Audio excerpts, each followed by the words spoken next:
அனைவருக்கும் வணக்கம். பாரத பாரதியாருடைய பகவத்கீதை தமிழ் மொழிபெயர்ப்பு, மகாத்மா காந்திஜியின் பகவத்கீதையின் ஆங்கில மொழிபெயர்ப்பு. அந்த புத்தகத்தில் உள்ள கருத்துக்கள் மற்றும் இந்த புத்தகத்தினுடைய ஆத்தர் முரளி அண்ணாவுடைய அந்த கருத்துக்களும் அவர்களுடைய எண்ணங்களும் ஒன்று சேர்ந்து தொகுக்கப்பட்டு அதன் மூலம் வெளிவந்த பாமரனின் பகவத்கீதை என்னும் புத்தகத்துல கடைசி அத்தியாயம் 18வது அத்தியாயம் தான் இன்னைக்கு நான் பேச போறேன். இதுல என்ன ஸ்லோகம் இருக்கு அப்படின்னா 26ல இருந்து 28 வரைக்கும் ஒரு ஸ்லோகம். ஸ்லோகத்துல செயல் புரிவோரின் குண வகைகள் அப்படின்ற டாபிக். எனக்கு கொடுக்கப்பட்ட டாபிக் 4. செயல் புரிவோரின் குண வகைகள் 1. இரண்டாவது மூவகை மனநிலை. 3வது மூவகை இன்பங்கள். 4வது வர்ணாசிரமம் ஓர் அறிமுகம் அப்படின்ற 4 தலைப்பின் கீழே தான் இப்ப நான் பேச போறேன். கிருஷ்ணர் ஒவ்வொரு பார்ட்டா விளக்கிட்டே வராரு. இந்த அத்தியாயம் முழுக்கமே கிருஷ்ணர் ஒவ்வொரு பார்ட்டா விளக்கி கொண்டே வருகிறார். ஒரு வேலையை செய்யணும் அப்படின்னாக்கா அதனுடைய குண வகைகள், அதுல என்னென்ன பிரிவுகள்லாம் இருக்கு அப்படின்றத பத்தி விளக்கி கொண்டே வருகிறார். அறிவியல் பூர்வமா விளக்கி கொண்டே வருகிறார். இப்போ ஒரு வேலையை செய்யணும் அப்படின்னா வேலையை பற்றிய அறிவு இருக்கணும். எந்த ஒரு நாலேஜும் இல்லாம ஒரு வேலையை செய்ய முடியாது. நாலேஜ், அந்த செயல்முறை எப்படி செய்யணும், அது எப்படி ஆக்ஷனா எப்படி வெளியே வரும், அந்த மாதிரியான ஆக்ஷன்ஸ் இருக்கணும். செயல்முறை, அதை செய்யக்கூடிய மனிதர், டூயர் சொல்லுவாங்க, அந்த மனிதன். அதனால ஒரு வேலையை செய்யும் போது இந்த 3ம் அடிப்படையா வச்சு ஒவ்வொரு பிரிவா விளக்கிட்டே வராரு. எனக்கு முன்னாடி புக் ரிவ்யூல பேசினவங்க வேலையை பற்றிய அறிவு, நாலேஜ், செயல்முறை, ஆக்ஷன்ஸை பத்தி எக்ஸ்பிளைன் பண்ணிருப்பாங்க.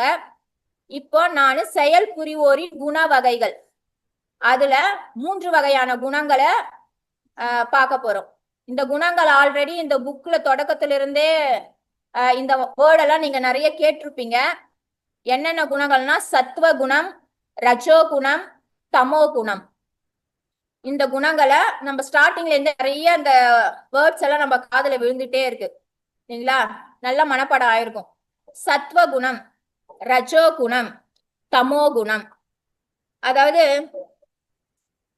பாரதியார் மொழிபெயர்க்கும் பொழுது எல்லாமே உரைநடையாதான் மொழிபெயர்த்திருக்காரு. உரைநடையா ஒரு சில ஸ்லோகங்கள் மட்டும்தான் கவிதை நடையில மொழிபெயர்த்திருக்காரு. அதுல இந்த முதல் ஸ்லோகம் 26வது ஸ்லோகம், சாத்வீக குணமுடையவர்கள் எப்படி இருப்பாங்க அப்படின்றத கவிதை நடையில மொழிபெயர்த்திருக்காரு. அதாவது அந்த கவிதையை மென்ஷன் பண்ணிருக்காங்க. நசைகளற்றான், நான் என்பதற்றான், உறுதியும் களி தரும் ஊக்கமும் உடையான், வெற்றி தோல்வியில் வேறுபாடற்றான். அதாவது நம்ம கேள்விப்பட்டிருக்கோம் நிறைய பேர் சொல்லி, கடமையை செய் பலனை எதிர்பார்க்காதே.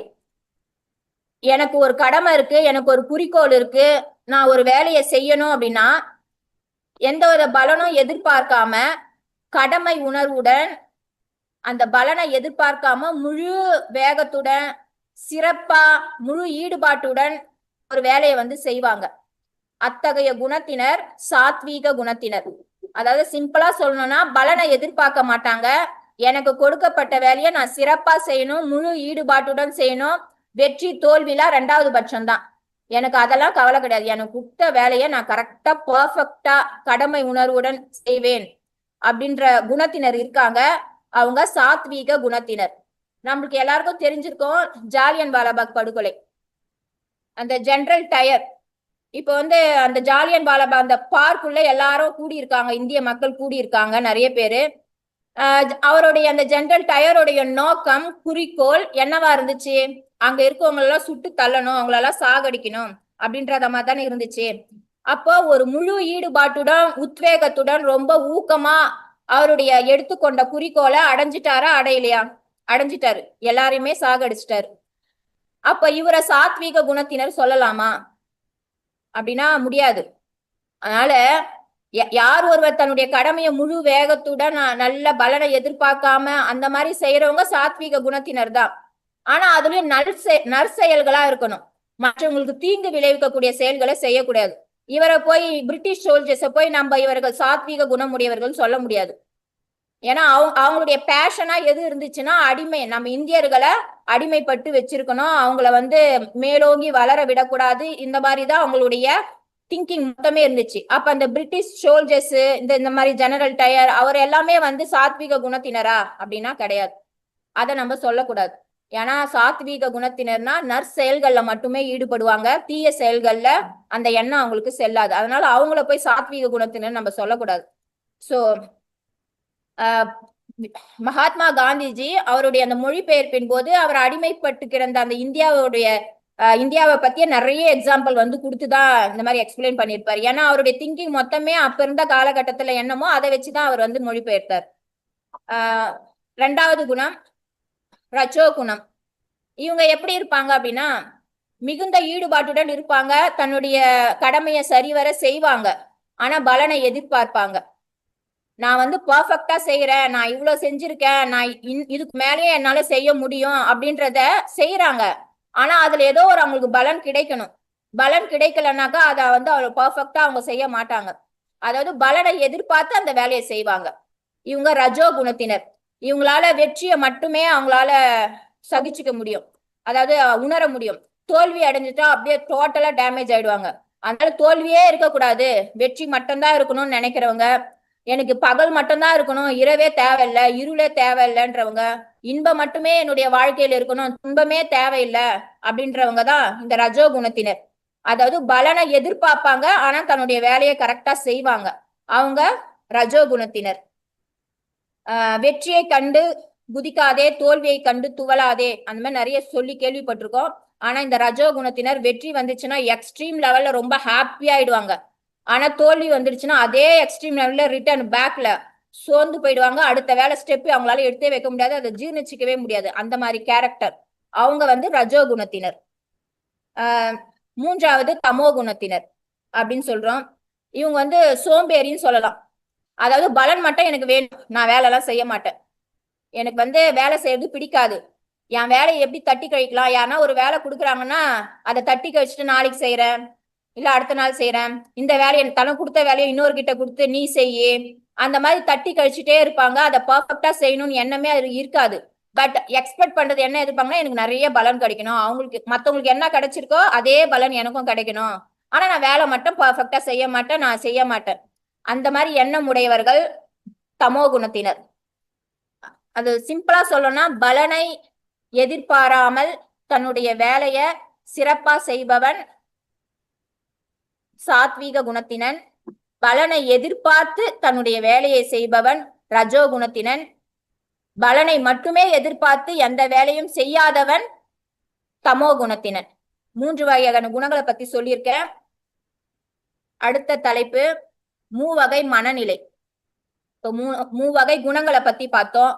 என்னென்ன குணங்கள்? சாத்வீக குணம், ரஜோ குணம், தமோ குணம். இந்த மூவகை குணங்களை பத்தி பார்த்திருக்கோம். அதே மாதிரிதான் அதே 3 வகை குணங்களை அடிப்படையா வச்சுதான் இப்போ மூவகை மனநிலையை பத்தி சொல்ல போறேன். கிருஷ்ணர் வந்து மூவகை குணங்களை பத்தி சொல்லிட்டாரு, எக்ஸ்பிளைன் பண்ணிட்டே வராரு. இது இப்போ மூணு வகையான புத்தி உடைய மனிதர்கள் இருக்காங்களாம். மனிதர்களுடைய மனநிலை 3 வகையா இருக்குன்னு சொல்றாரு. அதே மனநிலை தான். நம்ம எப்போ குணத்தை பத்தி சொன்னோம் இல்லையா, சாத்வீக குணம், ரஜோ குணம், தமோ குணம், அதேதான். சாத்வீக மனநிலை, ரஜோ மனநிலை, தமஸ் மனநிலை, அதே 3 தான் சொல்றாரு. அதை பத்தியும் கிருஷ்ணர் வந்து விவரிச்சுட்டே வராரு, எக்ஸ்பிளைன் பண்ணிட்டே வராரு ஒவ்வொரு லைன் பை லைனு. இதுலயும் 3 வகையான மனநிலையில இப்போ ஒரு செயலை செய்ய போறோம். இந்த செயலை செய்யணுமா செய்யக்கூடாதா, எந்த நேரத்துல செய்யணும், பயப்படணுமா, இந்த செயலை செய்யறதுக்கு பயப்படணுமா, இல்ல இந்த செயலை செய்யறதுக்கு பயப்படவே கூடாதா, இந்த மாதிரி ஒவ்வொரு ஸ்டெப்பா வந்து எக்ஸ்பிளைன் பண்ணிட்டே வராரு. ஒவ்வொரு பிரிவுகளா வந்து கொடுத்துக்கிட்டே வராரு கிருஷ்ணர். ஒரு திருக்குறள் நம்மளுக்கு எல்லாருக்கும் தெரிஞ்ச திருக்குறள் தான். அஞ்சுவது அஞ்சாமை பேதமை, அஞ்சுவது அஞ்சல் அறிவார் தொழில். அதாவது எதுக்கு பயப்படணுமோ எதுக்கு அஞ்சணுமோ அதுக்கு கண்டிப்பா அஞ்சுதான் ஆகணும். அப்படி அஞ்சாம பயப்படாம இருக்கிறது மூடத்தனம், பேதமை. எதுக்கு பயப்படணுமோ அதுக்கு கண்டிப்பா பயந்துதான் ஆகணும். அப்படி பயப்படாம எனக்கு எந்த பயமும் கிடையாது, நான் தைரியமானவன், எல்லா சூழ்நிலையிலும் நம்மளால தைரியமா இருக்க முடியுமான்னு கேட்டா இருக்க முடியாது. அதனால எதுக்கு பயப்படணுமோ அதுக்கு பயப்பட்டு தான் ஆகணும். அப்படி பயப்படாம இருக்கிறாங்க பாருங்க, என்னால முடியும், நான் பார்த்துப்பேன், நான் பயப்பட மாட்டேன் அப்படின்றவங்க பேதமை, அறிவீனம், அறிவில்லாத செயல் அப்படியெல்லாம் சொல்லலாம். அதனால நல்லா படிச்சவங்க, கற்றவர்கள் என்ன பண்ணுவாங்களா, கண்டிப்பா பயப்பட வேண்டிய செயலுக்கு கண்டிப்பா பயப்பட்டு தான் தீருவார்கள். அதனாலதான் அந்த திருக்குறள், அஞ்சுவது அஞ்சாமை பேதமை, அஞ்சுவது அஞ்சல் அறிவார் தொழில், அந்த திருக்குறளை சொல்லியிருக்காங்க. அதாவது பயப்பட வேண்டியதற்கு பயப்படணும், பயப்படாம இருக்கிறது அறிவீனம் அப்படின்றது சொல்ல வராங்க. வினை, இன்னொரு திருக்குறள் இருக்கு, வினை வலியும் தன் வலியும் மாற்றான் வலியும் துணை வலியும் தூக்கிச் செயல். இந்த திருக்குறள் வினைவலி தன், இந்த திருக்குறளுடைய அர்த்தமே என்னன்னா, எதுக்கு அதாவது நம்மளுக்கு ஒரு ராஜா, 2 ராஜாங்க போரிட போறாங்க. இப்ப யாரோ வந்து சொல்றாங்கன்னு வச்சுங்களேன், இந்த மாதிரி எதிர்நாட்டு ராஜா வந்து, அரசர் வந்து நம்ம மேல போர் தொடுக்க போறாரு, யாரோ இன்னொரு ராஜா கிட்ட சொல்லும் போது எடுத்த உடனேயே அவர் வராரா, அவருக்கு முன்னாடி நம்மளே போயிடலாம் வாங்க கிளம்பி போனாக்கா அது வெற்றி பெறுமா? வெற்றி பெறாது. அப்போ அந்த ராஜா அரசர் வந்து யோசிக்கணும், இந்த நேரத்துக்கு போலாமா, இப்ப செய்யலாமா, என்னுடைய படை வலிமை எவ்வளவு, எதிர்நாட்டினுடைய படை வலிமை எவ்வளவு, என் கூட இருக்கவங்களுடைய வலிமை என்ன, இந்த மாதிரியான திங்கிங் மொத்தமே திங்க் பண்ணணும், பிளானிங் பண்ணணும். எந்த இடத்துல அந்த போர் செய்யலாம், எந்த டைம்ல செஞ்சா நம்மளுக்கு சாதகமா அமையும், இந்த மாதிரி பிளானிங்கு, பகுத்தறியக்கூடிய திறன், அந்த பகுத்தறியக்கூடிய திறன் இருந்தால் மட்டும்தான் அந்த போர்ல நம்மளால ஜெயிக்க முடியும். 100% வெற்றி கிடைக்கும். எதுவுமே பிளானே பண்ணாம நம்ம போய் போர் புரியுறோம் அப்படின்னா அது கண்டிப்பா வெற்றி பெறாது. ஒரு குறுநில மன்னர், அவருடைய படை வலிமை கொஞ்சம் கம்மியா தான் இருக்கும். அதே ஒரு பெரிய அரசர், அவருடைய படை வலிமை அதிகமா இருக்கும். குறுநில மன்னர் எதுவுமே தெரியாம எதுவுமே யோசிக்காம அவரும் வராரா நானும் வரேன்னு போய் போர் புரிஞ்சாருன்னா ஜெயிக்க போறது அரசனாதான் இருப்பாரு. குறுநில மன்னரால ஜெயிக்க முடியாது இல்லையா? அப்ப எந்த ஒரு பிளானிங்கும் இல்ல, பகுத்தறியக்கூடிய திறமையும் இல்ல. அப்ப பகுத்தறிந்து ஒரு செயலை எப்போது செய்யணும், எங்கு பயப்படணும், அந்த மாதிரி ஒரு பகுத்தறிந்து செயல்படக்கூடிய குணம், மனம் நிலை, அந்த மனநிலையை தான் சாத்வீக மனநிலைன்னு சொல்றோம். அதாவது பகுத்தறிந்து எந்த நேரத்துல எதை செய்யணும் எதை செய்யக்கூடாது அப்படின்றத பகுத்தறிந்து ஒரு வேலையை செய்ய வேண்டும். அந்த மனநிலை உடையவர்கள் 100% வெற்றி அடைவார்கள். அவர்கள் தான் சாத்வீக மனநிலை அப்படின்னு சொல்றோம். அந்த மனநிலையை சாத்வீக மனநிலைன்னு சொல்றோம். இப்ப 2வதா இருக்கக்கூடிய ராஜஸ் மனநிலை. இவங்க வந்து குழப்ப நிலையிலே இருப்பாங்க. ஏதோ ஒரு வேலை வருது அப்படின்னாக்கா, ஏதோ ஒரு செயலை செய்ய போறோம் அப்படின்னாக்கா, இதை செய்யலாமா, இப்ப செய்யலாமா, இல்ல நாளைக்கு செய்யலாமா, வீட்டுக்கு போயிட்டு வந்து அடுத்த நாள் செய்யலாமா, இது இது செஞ்சாக்கா இந்த மாதிரி வருமா, ஒரு குழப்ப மனநிலையிலே இருப்பாங்க. ஒரு முடிவுக்கே வரமாட்டாங்க. இதை செஞ்சுதான் ஆகணும்ன்ற முடிவுக்கு வர மாட்டாங்க. நல்லா பிளான் பண்ணி அதை செஞ்சுதான் ஆகணும்ன்ற முடிவுக்கு லாஸ்ட் வரைக்குமே வரமாட்டாங்க. அந்த செஞ்சு முடிச்சதுக்கு அப்புறமா கூட அவங்களுக்கு ஒரு திருப்தி இருக்காது. ஐயோ இதை செஞ்சுட்டோமே, இதை செய்யாம இருந்திருக்கலாமோ அப்படின்ற மாதிரி ஒரு குழப்ப மனநிலையிலே இருக்கிறவங்களுக்கு ராஜஸ் மனநிலைன்னு சொல்றோம். அவங்களுக்கு வந்து வெற்றி கிடைக்கலாம், கிடைக்காமையும் போலாம், தோல்வியும் கிடைக்கலாம், கிடைக்காமலையும் போலாம். இந்த வகையான மனநிலை உடையவர்களுக்கு வெற்றி தோல்வின்னு உறுதியா சொல்ல முடியாது. தோல்வியும் கிடைக்கலாம், வெற்றியும் கிடைக்கலாம். ஒரு குழப்ப மனநிலையில் உள்ளவர்களுக்கு, அதாவது ராஜஸ் மனநிலையில் உள்ளவர்களுக்கு. 3வது மனநிலை தமஸ் மனநிலை. ஒரு வேலையை எடுத்துக்கிட்டோம்னா அந்த வேலையில முழு ஈடுபாடே இருக்காது. அதை செய்யணும்னே தோணாது. ஏதோ கொடுத்துட்டாங்க, அதனால கடமைக்காக அவங்க சொன்னாங்க, அதனால நான் வந்து அந்த வேலையை செய்யறேன், எனக்கு எந்த விருப்பமும் இல்லை, எந்த ஈடுபாடும் இல்லை, ஏதோ என்னுடைய தலைவிதி அவங்க கொடுத்துட்டாங்க அந்த வேலையை செய்யுன்னு சொல்லிட்டு, அதனால நான் இந்த வேலையை செய்யறேன் அப்படின்ற மாதிரி ஒரு வேலையை செஞ்சா அந்த வேலை உருப்படாதுன்னு சொல்றாங்க. எந்த ஒரு இன்ட்ரெஸ்டும் இல்லை, அதை பர்ஃபெக்டா செய்யணும்ன்ற எண்ணமும் கிடையாது. அப்ப அந்த மாதிரி ஒரு வேலையை செஞ்சா அந்த வேலை வந்து உருப்படாது, 0% உருப்படாது. அப்போ அந்த மாதிரி மனநிலை வந்து தமஸ் மனநிலை. அதாவது சிம்பிளா சொல்லணும்னா, ஒரு குறிக்கோள் இருக்கு, பலனை எதிர்பார்க்காம அந்த குறிக்கோளை அடையணும்னு நினைச்சினா அது சாத்விக மனநிலை. பலனை எதிர்பார்த்து ஒரு வேலையை செஞ்சினா அது ரஜஸ் மனநிலை. ரொம்ப மந்தமான நிலையில ஒரு வேலையை நம்ம செய்யறோம் அப்படின்னா தமஸ் மனநிலை. இதுதான் மனநிலை, மூவகை மனநிலை. அதை பத்தி தான் இந்த பார்ட்ல சொல்லியிருக்காங்க. அடுத்தது மூவகை இன்பங்கள். மூவகை குணங்கள் பார்த்தோம், அதே தான் அந்த 3 தான். மூவகை மனநிலை பார்த்தோம், அதே 3 மனநிலை. இப்ப மூவகை இன்பங்கள், அதே வேர்டு தான். உங்களுக்கு ஸ்டார்டிங்ல இருந்து இந்த வேர்டு நிறைய கேள்விப்பட்டிருப்பீங்க. அதே வேர்ட்ஸை வச்சுதான் மூவகை இன்பங்களையும் சொல்றாங்க.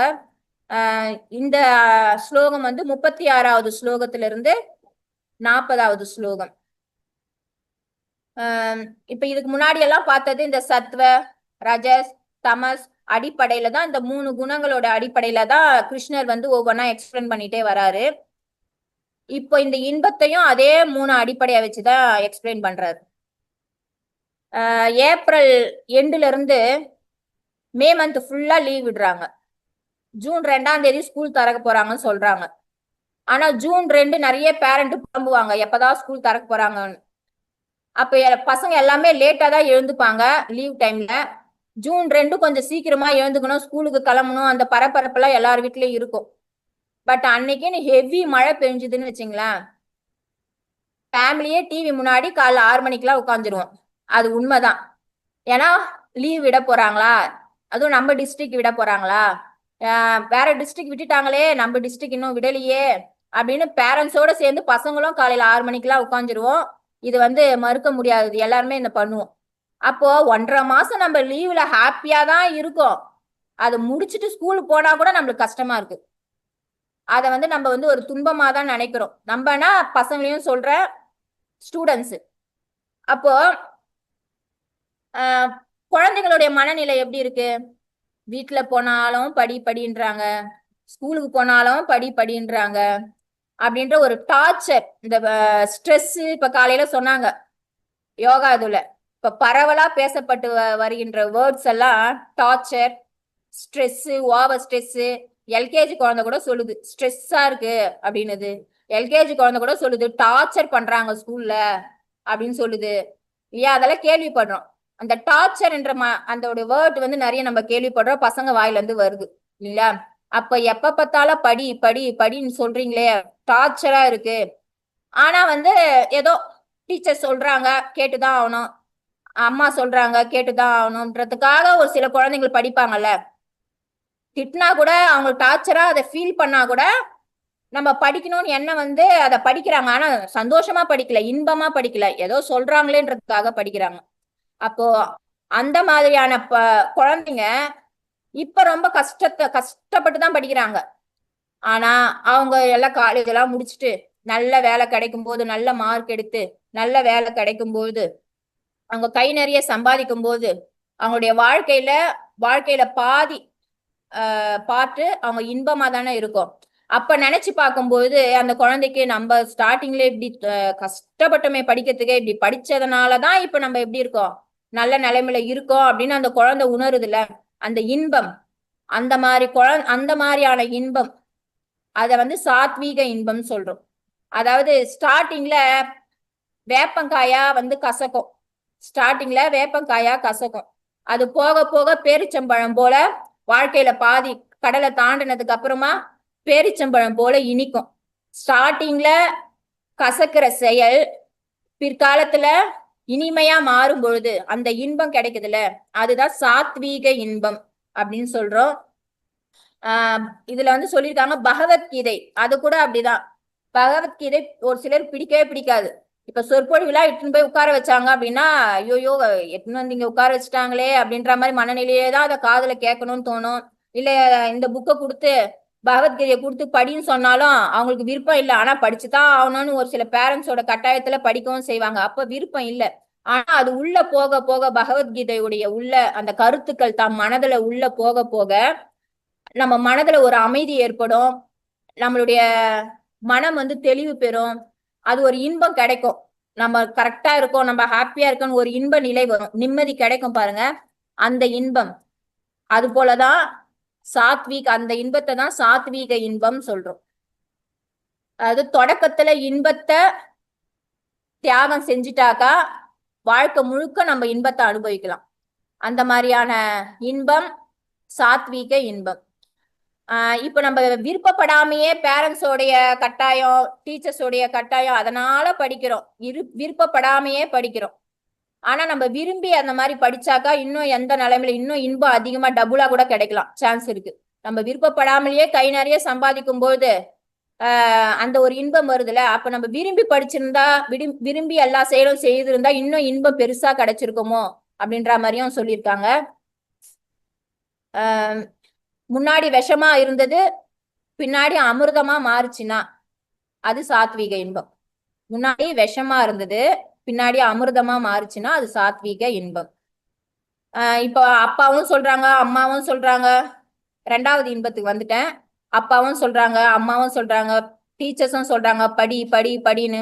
நீங்க என்ன சொல்றது, நான் என்ன கேட்கணும்? எனக்கு எது இன்பம்? எனக்கு விளையாடுறது தான் இன்பம். எனக்கு படிப்பு வரல, எனக்கு படிக்க பிடிக்கல, நான் விளையாட்டு தான் இருப்பேன், நான் ஃப்ரெண்ட்ஸு கூட ஊரை தான் சுத்துவேன் அப்படின்னு ஒரு கேரக்டர் ஒரு சில குழந்தைகள் இருப்பாங்க.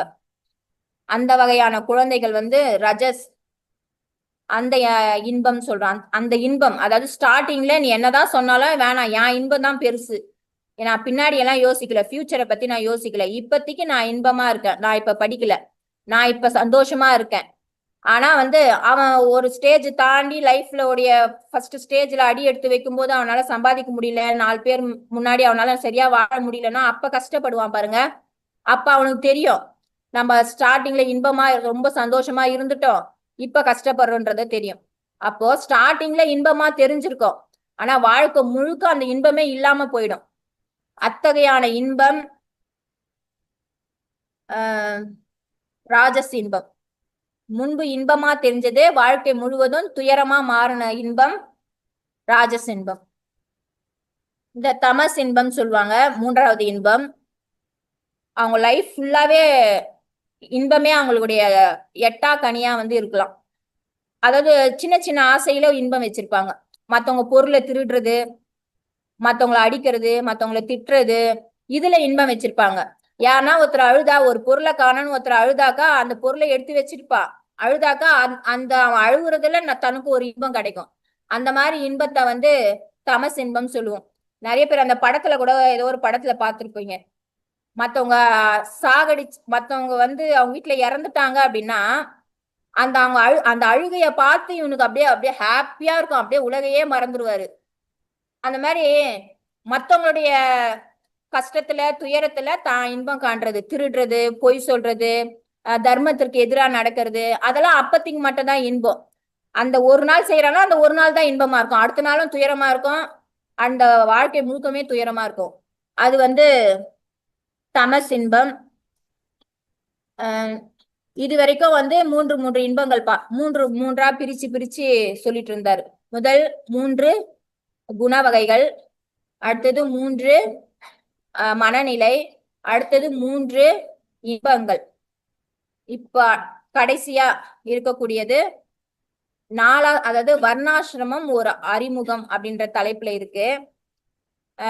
இந்த தலைப்பு 41வது அதிகாரத்திலிருந்து 44வது அதிகாரம் வரைக்கும் இருக்கு.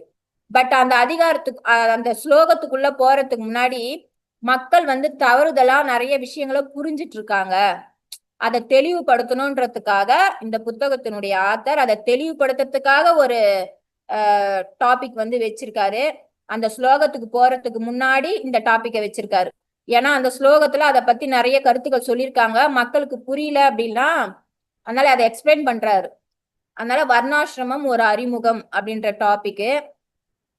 இந்த 18 அத்தியாயம், இது 18வது அத்தியாயம், மொத்தம் 40 ஸ்லோகம் முடிஞ்சிருக்கு. இந்த 40 ஸ்லோகத்திலயும் இந்த வேர்ட்ஸ் தான் இருக்குமே, சத்வ ரஜஸ் தமஸ். அதை கிருஷ்ணர் எப்படி எப்படி எல்லாம் பிரிச்சு பிரிச்சு சொல்றாருன்றதுதான் இந்த 40 ஸ்லோகத்திலயும் நம்ம பாக்குறோம். மனுஷன் பிறந்தது முதல் அவன் இறுதி மூச்சு லாஸ்ட் வரைக்குமே ஒரே குணமுடையவனா இருப்பானா அப்படின்னா இருக்க முடியாது. ஒருத்த பிறக்கும் போது சாத்வீக மனநிலையில இருக்கிறானா அவன் இறக்கும் போதும் அந்த சாத்வீக மனநிலையில தான் இருப்பானா அப்படின்னா கிடையாது. அவனுடைய குணம் மாறும், காலத்திற்கேற்ப மாறும், சூழ்நிலைக்கேற்ப மாறும். இன்னைக்கு சாத்வீக குணத்துல இருக்கிறவன் நான் ஒரு சூழ்நிலை ஒரு 10 வருஷம் கழிச்சு திருப்பி தமோஸுக்கு மாறலாம், இல்ல ரஜஸ்க்கு மாறலாம், அதனால ஒரே குணத்துல பிறந்தது முதல் இறுதி வரை ஒரே குணத்துல இருப்பான்னு சொல்ல முடியாது. நம்மளுடைய சூழ்நிலையை பொறுத்து அந்த குணம் வந்து மாறலாம். ஒரே குணம் அதே மாதிரி 3 குணங்களும் ஒருவருக்குள்ள இருக்கா அப்படின்னாக்கா இருக்கலாம். இப்போ 3 குணங்களுமே இருக்கு அப்படின்னா, இப்போ நம்ம யாருன்னா ஒருத்தரை பார்த்து இவரு ரொம்ப ஷார்ட் டெம்பர் அப்படின்னு சொல்லுவோம். இவரு டெம்பரலா ஸ்டேபிளா இருப்பாரு, இவரு எப்ப பார்த்தாலும் பரபரப்பா இருப்பாரு, ரொம்ப இவர் சோர்வா இருப்பாரு, இவர் மந்தமா இருப்பாரு, இவர் வந்து ஒரு மாதிரி தூக்கத்திலேயே இருப்பாரு, இந்த மாதிரிலாம் நம்ம பேர் வச்சு கூப்பிடுவோம். ஒருத்தர்கிட்ட அறிமுகம் இவரு ரொம்ப பரபரப்பாவே இருப்பாரு எப்ப பார்த்தாலும், இவர் எப்பவுமே சோர்வாதான் இருப்பாரு, இவர் ஆக்டிவா இருப்பாரு, இந்த மாதிரி பேர் வச்சு நம்ம சொல்ல முடியும். அதனால அவர்கிட்ட இந்த 3 இருந்தாலும் எது அதிகமா இருக்கோ, எந்த குணம் அதிகமா இருக்கோ அதை வச்சு அந்த குணத்தினன்னு முடிவுக்கு வந்துடலாம். அதுக்குதான் ஒரு திருக்குறள் கூட இருக்கு, குணம் நாடி குற்றமும் நாடி அவற்றுள் மிகை நாடி மிக்க கொளல். அது குணத்தையும் பார்க்கணும், அவர்கிட்ட இருக்க குற்றமும் அதை ஆராய்ஞ்சு பார்க்கணும், அதுல எது அதிகமா இருக்கோ மிகையா இருக்கோ அதை எடுத்துக்கலாம். அது போல அவர்கிட்ட என்ன குணம் அதிகமா இருக்கோ அந்த குணத்தினன் பேர் வச்சுக்கலாம், அந்த குணத்தினன் அவரை சொல்லிடலாம். இப்ப இது வரைக்கும் 3 பார்த்ததுல இப்ப 4 பிரிவுகளா சொல்றாரு. இந்த வர்ணாசிரத்துல 4, 3 முடிஞ்சிடுச்சு, இப்ப 4 பிரிவுகளா பிரிச்சிருக்காரு. பிராமணர், சத்திரியர், வைஷ்யர், சூத்திரர், எல்லாருக்கும் தெரிஞ்சது இந்த 4 பிரிவு.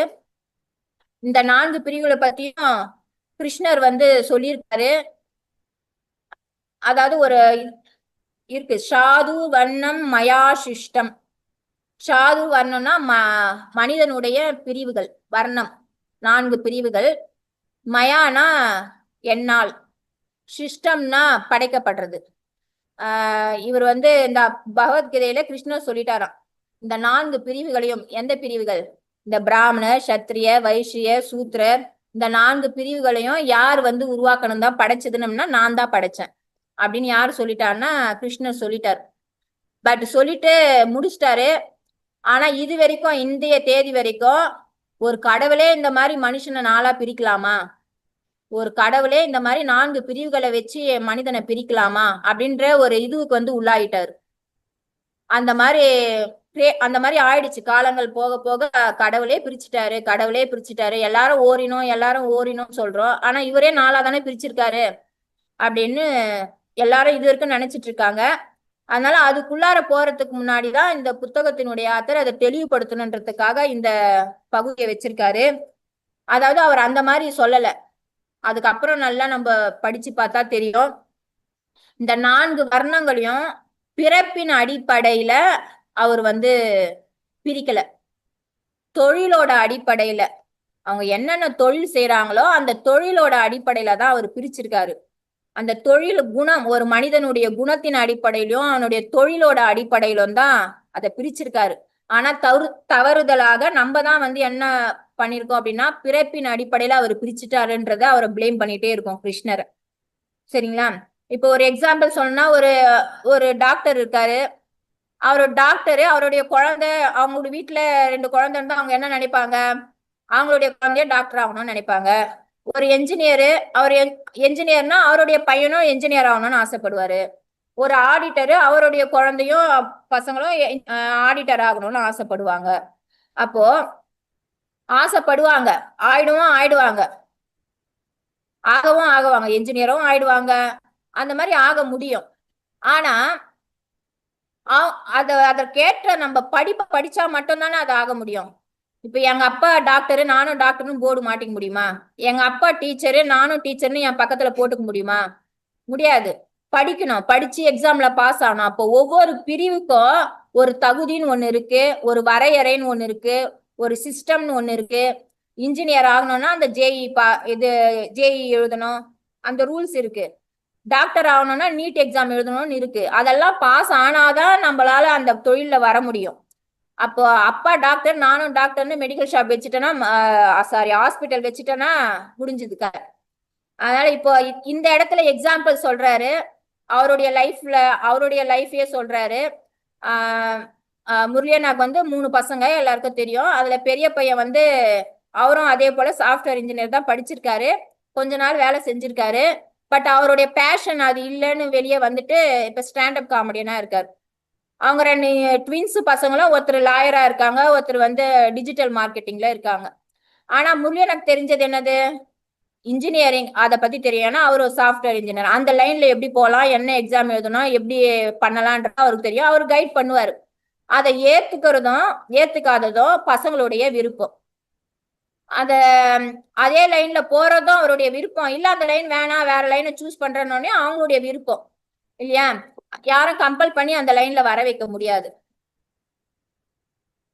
இப்ப 5000 வருஷத்துக்கு முன்னாடி இப்ப இந்த இந்த பேச்செல்லாம் இந்த பகவத்கீதை அந்த மாதிரி 5000 வருஷத்துக்கு முன்னாடி இந்த மாதிரி சாஃப்ட்வேர் இன்ஜினியரு, ஆடிட்டரு, லாயரு இந்த மாதிரி எல்லாம் இருந்திருக்காது. அப்படியே காலங்கள் போக போக அந்த மாதிரி தொழில்கள்லாம் வர ஆரம்பிச்சிருக்கோம். அப்படி வரும்போது இப்போ ஒரு இன்ஜினியர் அவருடைய வீட்டுல அவர் வந்து இன்ஜினியர் என்ன பண்ணுவாரு, நிறைய கிளைண்ட்டை பிடிச்சு வச்சிருப்பாரு.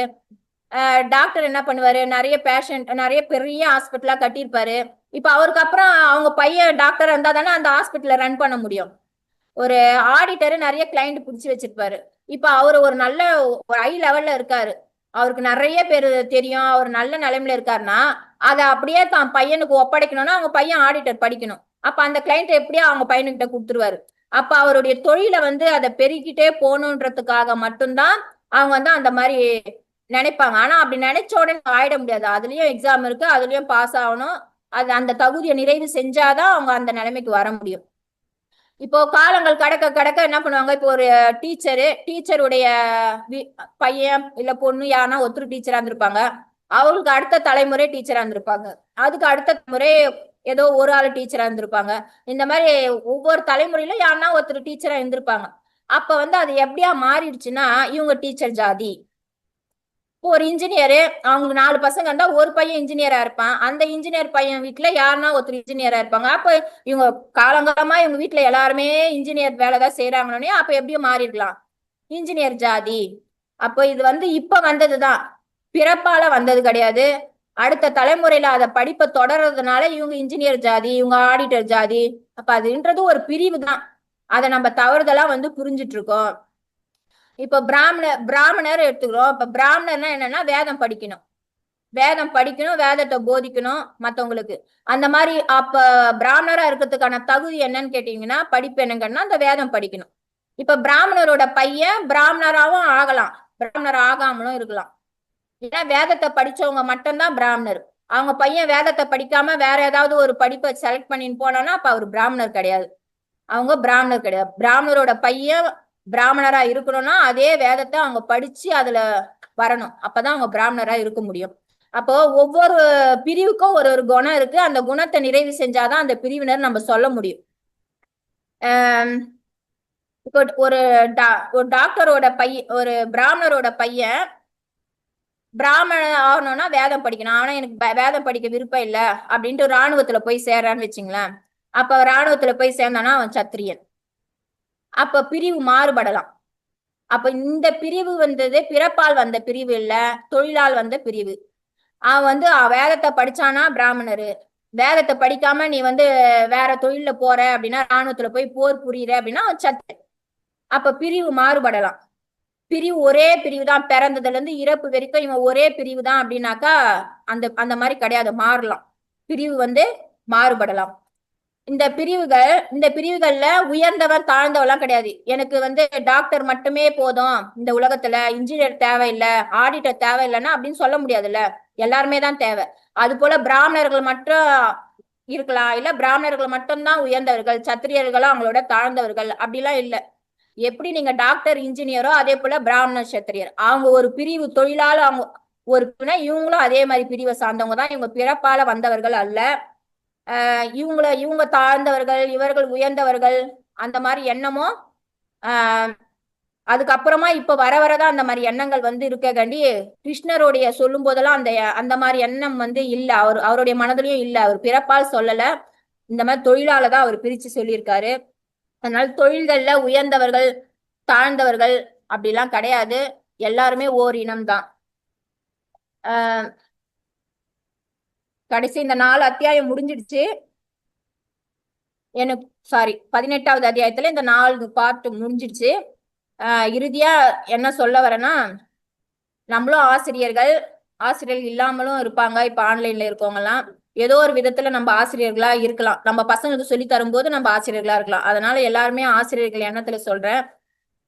கடமையை செய், பலனை எதிர்பார்க்காதே, வெற்றியை கண்டு குதிக்காதே, தோல்வியை கண்டு துவளாதே, பயப்படுவதற்கு பயப்படு.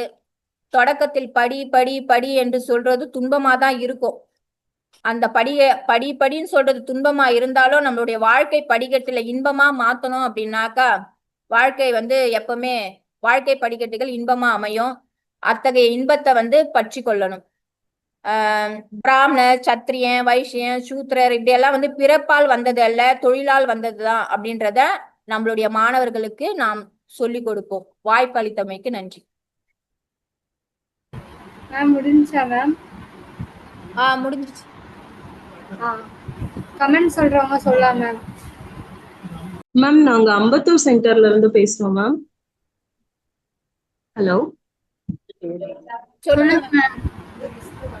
மேம் ரொம்பவே அழகா சொல்லியிருந்தீங்க மேம். பள்ளி மாணவர்களுடைய மனசுல கருத்துக்கள் எப்படி போய் சேரணும், அது அவங்களுடைய வாழ்க்கையில எப்படி பிரதிபலிக்கணும் அப்படின்றத ரொம்ப கவனிச்சு கருத்தோட சொல்லியிருந்தீங்க. ரொம்ப அழகா இருந்தது மேம். அதர் சென்டர்ஸ்ல ஜாயின் பண்ணவங்க, கசுவால இருக்கிறவங்க எல்லாம் யாராவது கமெண்ட் சொல்றீங்களா? அனைவருக்கும் இனிய வணக்கம். ஆக்சுவலி சத்தம். அனைவருக்கும் இனிய வணக்கம். பகவத்கீதையில எவ்வளவோ சொல்லியிருக்காங்க. முக்கியமா இந்த குணங்களை பத்தி சொல்ற அந்த பகுதி நம்மளுடைய வாழ்க்கைக்கு மிக மிக தேவையானது.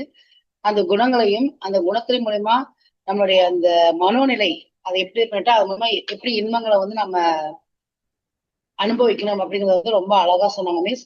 அதுவும் இந்த சாத்வீகம், ராஜசம், தாமசம் அப்படின்னு சொல்லிட்டு 3 குணத்தை பத்தி சொன்னாங்க. ஆக்சுவலி எனக்கு தெரிஞ்சு ஒவ்வொருத்தருக்குள்ளாருமே அந்த எல்லா குணங்களுமே அப்பப்போ போகணுங்கிறது என்னுடைய தாட்டு. மேம் ரொம்ப நல்லா அதை பத்தி எக்ஸ்பிளைன் பண்ணாங்க. Thank you ma'am. தேங்க்யூ. வணக்கம். என்னுடைய பேரு சாந்தி. 3 வகையான மனநிலை, குணங்கள், இன்பங்கள், இந்த மாதிரியான விஷயங்கள்லாம் சொல்லிக்கிட்டே இருந்தாங்க. மனம் ஒரு நிலையில இருந்து இன்னொரு நிலைக்கு மாறிக்கிட்டே இருக்கும். அது ரொம்ப ஸ்டேபிளா வைக்கும் போது நம்ம சக்சஸ்ஃபுல்லா மாறலான்றத தெரிஞ்சுக்கிறோம். தேங்க்யூ. Thank you ma'am. வேற யாராவது சொல்றீங்களா? அட்மின் ஆபீஸ்ல இருந்து யாராவது சொல்றீங்களா மேம்? அனைவருக்கும் வணக்கம். நான் மலர்மதி பேசுறேன். போனா ரொம்ப நல்லா ப்ரீவ் பண்ணியிருந்த நிலைகளை ரொம்ப தெளிவா நிறுத்தி நிதானமா ஒவ்வொரு வார்த்தையா அதுக்கு சரியான விளக்கம் கொடுத்து ரொம்ப அருமையா பண்ணியிருந்தம்மா. வாழ்த்துக்கள்மா. தேங்க்யூக்கா. ஆன்லைன்ல இருக்க வேற யாரும் கமெண்ட் சொல்லலைன்னா சொல்லி எல்லாம் முடிச்சிடலாம். அனைவருக்கும் வணக்கம். பிரைமரில இருந்து மோகனப்பிரியா. போனா மிஸ் ரொம்ப சூப்பரா பேசுறீங்க. எனக்கு இவ்வளவு நாளா அந்த 4 வகையான பிரிவுல இந்த பிராமணர், வைசியர், சூத்திரர், சத்திரியர்னு சொல்லிட்டு 4 வகையான பிரிவுலையுமே இவ்வளவு நாளா எனக்கு அது புரியல. ஆனா இந்த முறை இப்பதான் நீங்க பிரிவு பண்ணதுக்கு அப்புறம் தான் அது பிறப்பால உருவானது கிடையாது, தொழில் அடிப்படையில தான் பிரிச்சிருக்காங்கன்றது ரொம்ப தெளிவா எக்ஸ்பிளைன் பண்ணிக்கலாம். Thank you. Thank you. Good evening Bhuvaneswari ma'am. இன்னைக்கு உங்க புக் ஸ்லாட் இல்லை அப்படின்னாலுமே நீங்க முன்னாடி நான் பண்றேன் அப்படின்னு சொல்லி இன்னைக்கு இன்னொருத்தருக்காக பண்ணியிருக்கிறீங்க. அதுக்கே பெரிய அப்ரிசியேஷன் மேம் உங்களுக்காக. நீங்க பேசினது எல்லாமே திருக்குறள் வச்சு சொல்லியிருந்தீங்க. 3 வகை மனநிலை, குணம், 3 வகை இன்பங்கள், எல்லாத்துக்குமே ஒரு ஸ்டோரி, டெஃபினேஷன் சொல்லியோ திருக்குறள் சொல்லியோ ஒரு நல்ல எக்ஸ்பிளனேஷன் கொடுத்துருந்தீங்க ma'am. Thank you so much ma'am. Thank you.